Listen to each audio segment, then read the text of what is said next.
Man was sitting out there looking over the Kia, beginning to make some shots of the car, and the guy walks up, white male, certainly uneducated, seemingly a little dirty, and asking if there was anything that he could do to help us.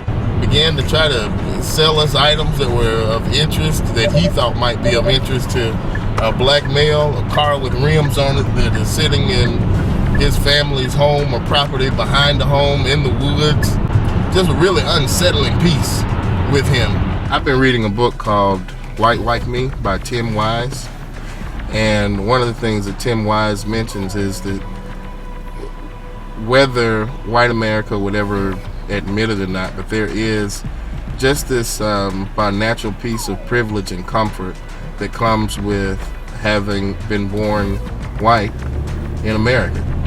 And what Tim Wise was suggesting actually showed in that young man this morning, that because he was white, because he was male, I think he felt comfortable with being in a natural position of authority.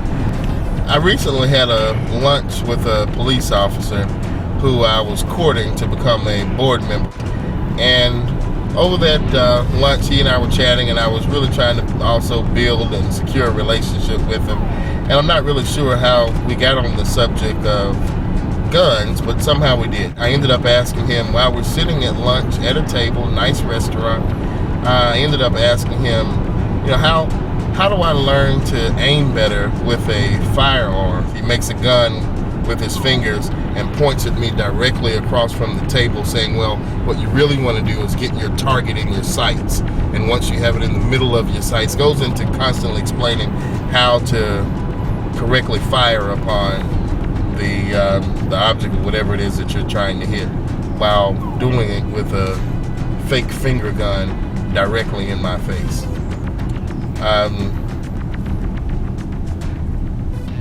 Extremely uncomfortable moment. While I'm licensed to carry, what I don't have is a badge, and I've often just wondered, would that probably get me into more negative situations by what people think of a black male who is carrying a gun. So most times I choose to not carry my weapon because I don't want to place myself in compromising situations with anyone, white or black, only because of what they may think of a black man who has a gun. I remember being asked while I was at Morehouse College in the class in poli-sci, why do black people riot in our communities and burn our neighborhoods down? If what has gone on around the country was the same situation that I experienced in the 90s with Rodney King, it wasn't that we decided to burn our own neighborhoods, it was that we were actually pushed into our own neighborhoods by the police departments, and there we were allowed to explode in our own anger. Which leads me to my second point. Anger really never has a position of logic, or it's not meant to be rational. When you're angry, you normally respond in irrational ways. Most of us, including me, have probably said things out of anger that we wish we could take back. Those people in rioting and burning our neighborhoods, we're not doing it because it makes sense. We're doing it because we're angry, we're bothered, and not angry just because of the recent situation. This has been a piece that has been boiling inside minorities, period, for who knows, decades.